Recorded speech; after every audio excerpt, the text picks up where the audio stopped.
ସମସ୍ତଙ୍କ voice clear ଅଛି? ଆଜ୍ଞା ବ୍ରୋ। ଭଗବାନଙ୍କର ନାମ କରିବା ସମୟରେ ଆମକୁ ଧ୍ୟାନ ପୂର୍ବକ ନାମ କରିବାର ନିଶ୍ଚୟ ଅଛି। ତା ସାଙ୍ଗରେ ବହୁତ ଧୈର୍ଯ୍ୟ ସହକାରେ ନାମ କରିବାର ଅଛି, ପେସେନ୍ସଲି। ଜଣେ ଜଣେ ଶଙ୍କରାଚାର୍ଯ୍ୟଙ୍କର ପରମ୍ପରା ଜଣେ ଆଚାର୍ଯ୍ୟ ଆସନ୍ତି। ସେ କୁହନ୍ତି ଯଦି ଆମେ ଗୋଟେ କୁଟା ଘାସରେ ନେଇକି ଯିବା ଆଉ ସମୁଦ୍ରରୁ ପାଣି ଗୋଟେ ଗୋଟେ ଡ୍ରପ୍ ଆଣିକି ବାହାରେ ପକେଇବା, ତାହେଲେ ସମୁଦ୍ର ତ ଜଲଦି ଶୁଖିବନି ହେଲା, ଏବେ ଶୁଖି ପାରିବନି ଏତେ ଜଲଦି। ତେଣୁ ଭଗବାନଙ୍କର ନାମ କରିବା ମାଧ୍ୟମରେ ଭଗବାନଙ୍କର ଧାମକୁ ପ୍ରାପ୍ତ ହବା, ତାପରେ ପୂର୍ଣ୍ଣ ରୂପରେ କୃଷ୍ଣ ଚେତନଶୀଳ ହେଇକି ଭଗବାନଙ୍କ ଧାମକୁ ପ୍ରତ୍ୟାବର୍ତ୍ତନ କରିବା ନିଶ୍ଚୟ ରୂପରେ ଗୋଟେ ଜନ୍ମ ପାଇଁ କଷ୍ଟ ସାଧ୍ୟ। ତ କାହାକୁ ଗୋଟେ ଜନ୍ମ ବି ଲାଗିପାରେ, କାହାକୁ ବହୁ ଜନ୍ମ ଲାଗିପାରେ, କାହାକୁ ଅନନ୍ତ ଜନ୍ମ ଲାଗିପାରେ। କିନ୍ତୁ ନାମ କରିବା ସମୟରେ ଆମେ ଧ୍ୟାନ ଦେବା ଦରକାର କି ଭଗବାନଙ୍କର ଅପାର କୃପାରୁ ଆମକୁ ହରିନାମ ପ୍ରାପ୍ତ ହେଇଛନ୍ତି।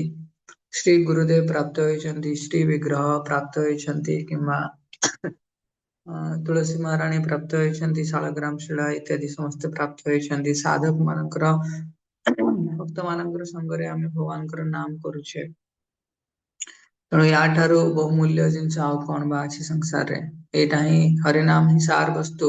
ଏ ହରିନାମ ଭଳି ସାର ବସ୍ତୁକୁ ଅଭ୍ୟାସ କରିବା ପାଇଁ ପ୍ରାପ୍ତ କରିବା ପାଇଁ ଆମକୁ ସବୁ ପ୍ରକାର ସଂସାଧନ ଭଗବାନଙ୍କ କୃପାରୁ ପ୍ରାପ୍ତ ହେଇଛି। ଯୋଉ ସୁବିଧା ଟା ଆଗାମୀ 10,000 ବର୍ଷ ପରେ ଆଉ ମିଳିବନି। ଯଦି ଆମେ 10,000 ବର୍ଷ ପରେ ଜନ୍ମ ହବା, ତାହେଲେ ଆଉ ହରିନାମ ଆମେ ନେଇପାରିବାନି। ନା ସେଭଳି କିଛି ଫାସିଲିଟି ନଥିବ।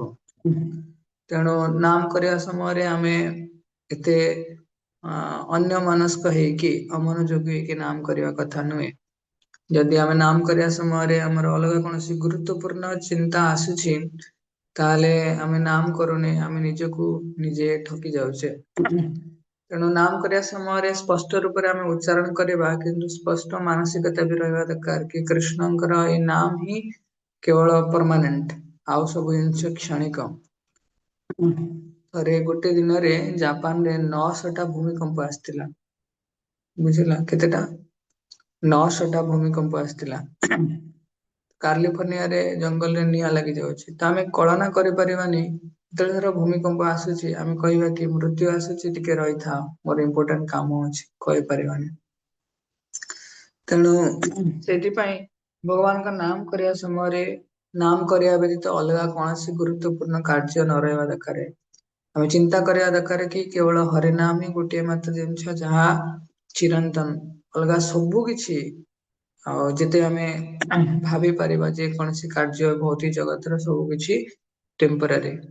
ତେଣୁ ହରିନାମକୁ ଆମକୁ ଧ୍ୟାନ ପୂର୍ବକ ନିଶ୍ଚୟ ତା ସାଙ୍ଗରେ ପେସେଣ୍ଟଫୁଲି ବହୁତ ଧୈର୍ଯ୍ୟ ସହକାରେ ଆଉ ଗ୍ରହଣ କରିବା ଦରକାର। Taste of holy name reside in faith in holy name.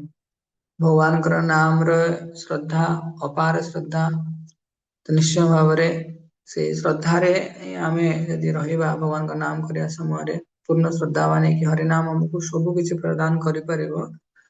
Krishna ପ୍ରେମ ପ୍ରଦାନ କରିପାରିବ। ହରିନାମ ହିଁ କୃଷ୍ଣ ପ୍ରେମ। ତେଣୁ ନିଶ୍ଚୟ ଭାବରେ ଆମେ ଏଇ ଯୋଉ ଭକ୍ତିର ଯୋଉ ପରୀକ୍ଷା ଅଛି, ଏଥିରେ ଆମେ ପୂର୍ଣ୍ଣ ରୂପେ ପାସ୍ ହେଇପାରିବା। ତେଣୁ ଆସନ୍ତୁ ଆମେ ଭଗବାନଙ୍କ ନାମକୁ ଧ୍ୟାନ ସହକାରେ ଜପ କରିବା। ଆଉ ଯାହା କିଛି ଅଲଗା ସବୁ ଗୁରୁତ୍ୱପୂର୍ଣ୍ଣ କାର୍ଯ୍ୟ ବୋଲି ଆମେ ମନ ଆମକୁ ପ୍ରସ୍ତାବ ଦଉଛି, ସେ ପ୍ରସ୍ତାବକୁ ତିରସ୍କାର କରିବା। ଅଲଗା କୌଣସି ଗୁରୁତ୍ୱପୂର୍ଣ୍ଣ କାର୍ଯ୍ୟ ବାସ୍ତବରେ ନାହିଁ। କିନ୍ତୁ ଏଇଟା ମନର ମାନସିକତାରେ ମାନସ ପଟଳରେ ଏ ସବୁ ଜିନିଷ ପଳେଇ ଆସିଛି। ଅଲଗା କୌଣସି ଗୁରୁତ୍ୱପୂର୍ଣ୍ଣ କାର୍ଯ୍ୟ ନାହିଁ, କେବଳ ହରିନାମ ହିଁ ଗୁରୁତ୍ୱପୂର୍ଣ୍ଣ। ଆମେ 2-2 ଘଣ୍ଟା ନାମ ଜପ କରି କେମିତି ସମୁଦ୍ରକୁ କୁଟା ମାଧ୍ୟମରେ ଗୋଟେ ଗୋଟେ ଜଳବିନ୍ଦୁ ଶୁଖେଇବା ଯେତେ କଷ୍ଟସାଧ୍ୟ, ତ 2 ଘଣ୍ଟା ନାମ କଲେ ଆମେ କଣ ଏତେ ଜଲ୍ଦି ଭଗବାନଙ୍କୁ ପାଇପାରିବା? ପାଇପାରିବାନି। ତେଣୁ କାହିଁକି ନା ଅଭ୍ୟାସ କରିବା 2 ଘଣ୍ଟା ଭଲସେ ନାମ ଜପ କରିବା ପାଇଁ, ତାକି 24 ଘଣ୍ଟା ଆମେ ସୁନ୍ଦର ଭାବରେ ମଧ୍ୟ ଭଗବାନଙ୍କ ସ୍ମରଣରେ କହିପାରିବା। ଠିକ ଅଛି। श्री हरि राम प्रभु की जय, जगत गुरु श्रील प्रभुपाद की जय। हरे कृष्ण।